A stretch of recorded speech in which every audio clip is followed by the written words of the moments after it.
DC's movies have been hit and miss to say the least, and a few of them have some real problems. How did Joss Whedon debase The Flash? Which DC hero tried and failed to get campy? And what's up with Wonder Woman 1984? Keep watching to find out. In the middle of a Justice League fight scene pitting the titular superhero team against Steppenwolf and his parademon forces, a gag occurs that will jolt most viewers right out of the movie. While running at super speed, the Flash tackles Wonder Woman, and when the dust settles, it's revealed that Flash has fallen face first onto her chest. This strange joke goes too far on countless levels, including the way it disrupts the flow of the fight scene for an extended gag that isn't funny enough to justify its length. It also reduces the lone woman on the Justice League team to just her breasts for the sake of a little slapstick. The moment is emblematic of how little Wonder Woman got to do in this cut of the movie. And as a cherry on top, Justice League director Joss Whedon had tried the same gag in Avengers Age of Ultron. It's unclear why a joke that was too much the first time around had to be regurgitated here.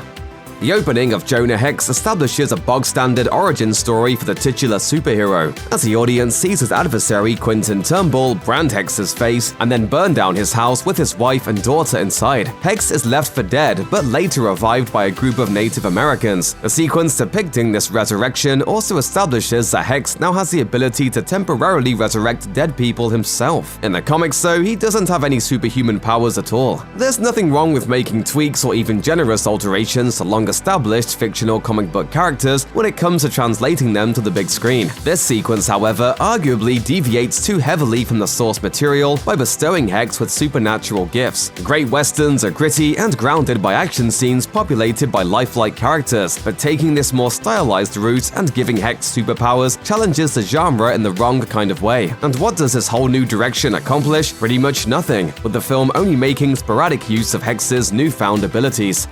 Every major superhero movie inevitably ends with a big confrontation between the hero and villain. In the case of 2004's Catwoman, this is the battle between the titular superhero and evil cosmetics executive Laurel. The problem with this sequence isn't that it's offensive or thematically inconsistent, but simply that it tries way too hard. All throughout Catwoman, scenes like the infamous flirty basketball game make it clear this is a production that would love to be seen as a campy good time. The finale, with Barry grimly intoning lines like this, is no different.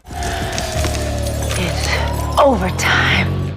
Unfortunately, Catwoman lacks the creative unpredictability that defines great pieces of camp art, like say the Rocky Horror Picture Show or the works of John Waters. Those projects work because they follow a unique creative vision, not a rigid blueprint for what campy cinema should look like. The latter approach plagues Catwoman's final showdown. Despite an abundance of cheesy lines and the participation of camp queen Sharon Stone, the film's finale is dominated by predictable action beats. Leaning so hard into those elements delivers a climax that's uncomfortably lackluster rather than deliriously campy. As the original Suicide Squad film comes to a close, Harley Quinn is returned to her prison cell, only for the Joker and his goons to suddenly show up and break her out of prison. As alarm bells quite literally ring, Joker embraces Quinn and remarks to her that it's time for them to go home. This romantic reunion is an odd way to end an ensemble effort like Suicide Squad, since it narrows the focus exclusively to Quinn, but it also goes too far in sugarcoating the duo's toxic relationship. Alterations to Suicide Squad during reshoots and post-production ended up cutting a subplot involving Quinn abandoning and even beating up Joker in favor of her new comrades. This development was skewed in favor of an ending that leaves no room for moral ambiguity, nor any recognition of just how abusive the Joker's behavior has been. It's tidy, sure, but it fits neither the characters nor their relationship, and closes the movie out on a note that leaves a bad taste in the mouth. It's been discussed ad nauseum by everyone from comics writers to fans to the cast and crew of the movie itself. Even with this avalanche of discourse, however, the snapping of Zod's neck at the end of Man of Steel still stands out as a premier example of a DC Comics movie going too far. At the end of the film that launched the ill-fated Snyderverse, Superman is forced to choose between killing Zod or allowing him to kill a group of innocent civilians. The hero opts for the former, snapping Zod's neck and then proceeding to wail in misery over killing the only other surviving member of his species.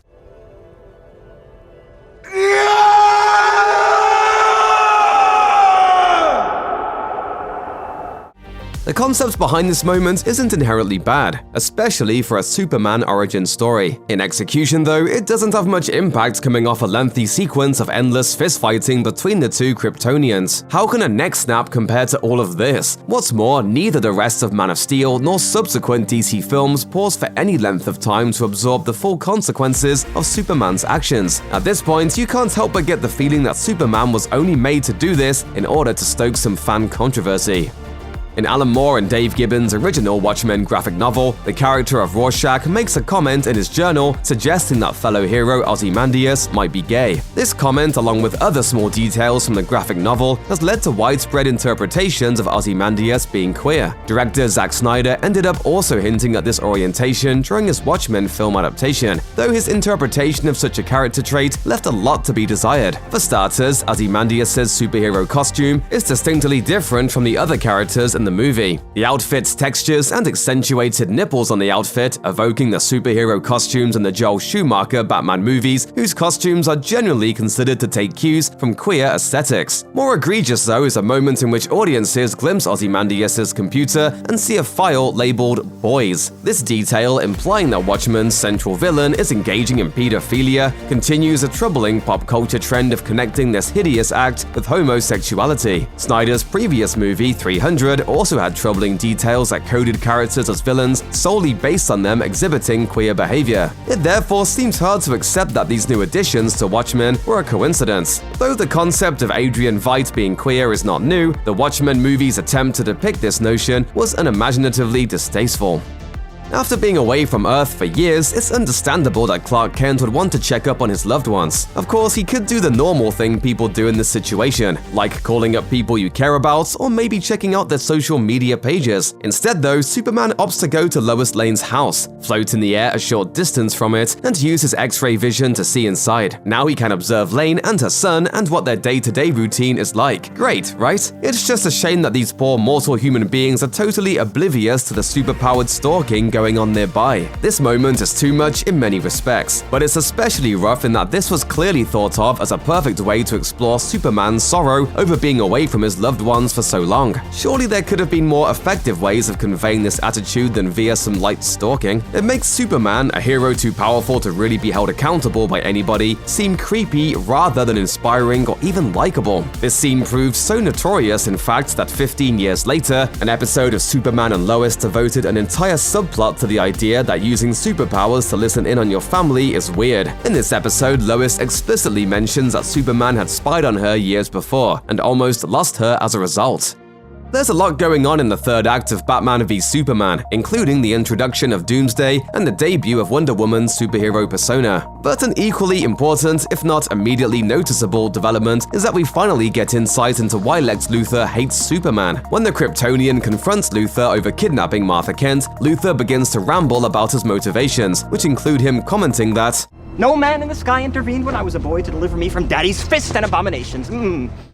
This line indicates that Luthor suffered from child abuse, and that these traumatic experiences fuel his hatred for people like Superman. The lingering after effects of an abusive childhood is a weighty issue to suddenly bring up in the third act of a PG-13 superhero movie. There's nothing inherently wrong with superhero films dealing with heavier subject matter, of course, but the problem is that at this point in the movie, the plot is about to shift its focus almost entirely to no fewer than 2 CGI showdowns. There's no time to give this revelation the weight and breathing room it requires. Abruptly bringing it into the fold as a way to explain why Luthor is so evil simply derails Batman v Superman's already complicated final act.